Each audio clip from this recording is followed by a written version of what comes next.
So the CLABA Gives Back initiative, and where did that come from? So as I mentioned before, I'm very driven. I'm constantly thinking of new things. I love to read. So I was actually sitting at home one night and reading one of Dale Carnegie's books, which I love. And the whole chapter was on giving back and how to authentically do that. And I started thinking, so their example was actually Tom's shoes.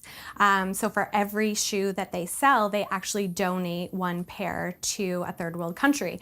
And like immediately I got goosebumps. I was like, oh my gosh, that's amazing. Like how, like, it's just astronomical that they can do that.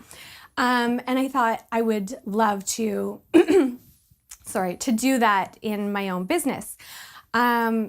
And so I started brainstorming. I was like, maybe I could donate $1 to women's shelters. I knew that I wanted to do something specifically with women's shelters because it's something that I hold very dear to my heart, just with my childhood. So I knew right away that that was where I was going to be donating. I just didn't know how. So I kept brainstorming. I could do $1 from services. I could do $5 for every enrollment.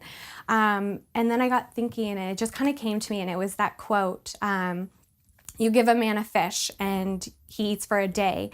You teach a man how to fish and he eats for a lifetime.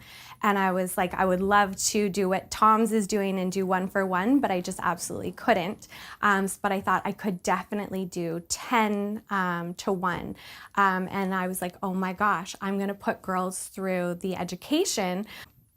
I just wanted to share that with other people. And I thought, if I can put women through a course that they can sustain themselves, they can become independent, their kids will look at them. I look at the way my daughter looks at me and she's just like, wow, Mom, you're doing so well.